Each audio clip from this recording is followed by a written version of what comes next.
Keep borrowing. Through writing a magazine series, I met various kinds of people and heard their life stories. Mr. Murai, who is a theater actor, is one of such people. Before his performance in his hometown, I heard his story for 30 minutes in his dressing room. When Mr. Murai was a high school student, he was thinking about going to Tokyo to join a theatrical company after graduation. But his parents were opposed to this idea and suggested nothing else but to go to university and get a good job. Mr. Murai consulted with the teacher, Mr. Takao, who was the advisor of the high school's theater club.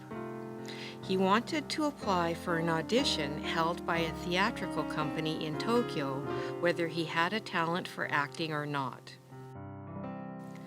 The teacher responded, neither yes you should, nor no you shouldn't, but just mentioned that no one can know about things like talent. Talent is what you develop through your efforts.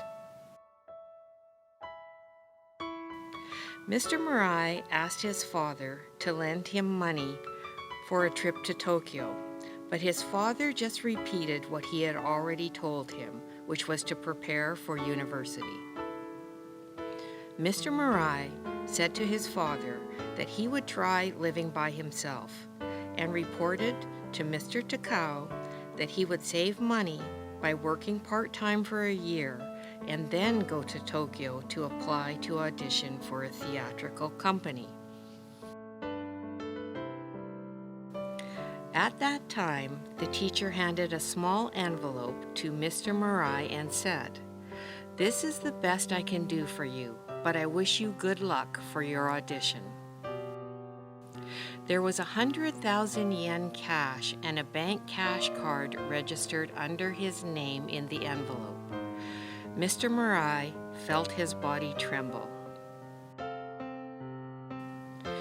Mr. Murai took the audition in Tokyo, but he did not pass. Living in a shabby apartment, he worked as a delivery man at a liquor shop during the daytime and washed dishes at a restaurant in the evening to continue studying theater.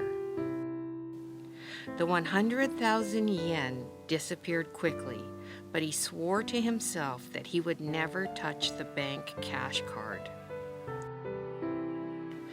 1 year later, Mr. Murai passed the test and was admitted to the theatrical company, but he was only casted in a few roles, so he had to continue working a part-time job to cover his living expenses. Since then, 17 years have passed, and Mr. Murai became the most famous star of the theatrical company, traveling and performing all over the country. The performance in his hometown finally happened. After the performance, I heard the speech he gave from the stage. He said, "I am standing here now thanks to 100,000 yen which I borrowed from a teacher, Mr. Takao, 17 years ago. I paid him back 99,999 yen 10 years ago, and I returned the unused bank card. But I still keep borrowing 1 yen even now, and I will keep borrowing it for the rest of my life as an expression of my gratitude to him. I will forever be in his debt." After completing his speech, Mr. Murai asked Mr. Takao to come up onto the stage. Even though Mr. Murai asked Mr. Takao to come up onto the stage, he never moved from his seat. The teacher said humbly, "I did nothing more than what I ought to have done."